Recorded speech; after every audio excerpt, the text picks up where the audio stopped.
Magandang gabi po sa inyong lahat.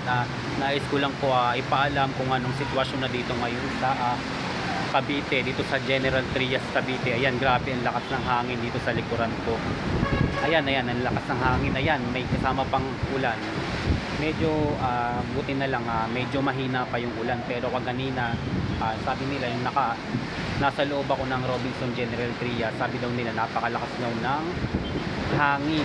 Buti nga daw wala masyadong dalang malakas na ulan, pero ilang bahagi dito sa Cavite, lalo sa Nobeleta, ay pinag-iingat dahil nga nung nakaraang taon doon mismo umapaw yung ilog nila. Din yun nga, ang maraming naapektuhan. Ayan, hindi pa nga sila nakakabangon, tapos ayan, meron na naman parating na ganitong kalamidad.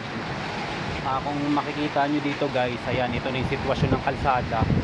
Medyo hindi siya masyadong masasakyan dahil nga pinag-iingat na ang mga tao dito sa Cavite, dahil nga tayo ay signal number 3 na dito sa Cavite. Yan, ang lakas ng hangin guys. So yan guys, hawak ko yung payong ko, ayoko muna siya buksan dahil nga baka malipat din yung payong ko. Ayan, sobra. Ayan guys, gusto ko lang sabihin na mag-ingat po tayong lahat dahil hindi natin alam kung ano yung mga mangyayari pa sa bawat oras na darating.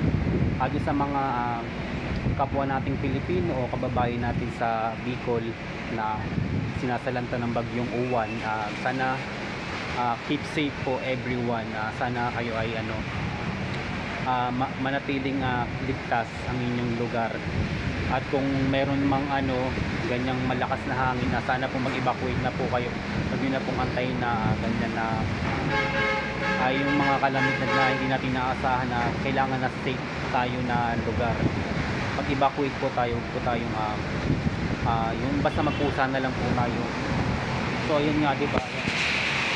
Kung makikita nyo guys, nandito ako sa footbridge na Tejero. Ayan, ang lakas na hangin guys. Oh my god, ayan, may kasama pang oh my god, ang lakas ng hangin guys. Ayan na. Ayan, kung makikita nyo pala sa mga puno pa lang guys. Ganito ang sitwasyon ngayon sa Cavite, dito sa General Trias, Cavite. At hindi ko pa alam kung anong sitwasyon ng bawat dito lungsod dito sa Cavite.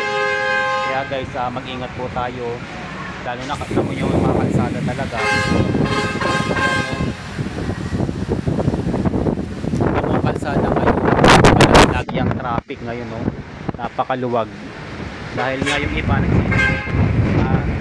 umuwi na sila sa bahay nila para i-save yung kanilang mga pamilya dahil nga yan, sa malakas na bagyong Uwan na to na di natin inaasahan. Kaya mag-ingat na lang po kayong lahat. Yun lang, at keep safe everyone. Bye guys.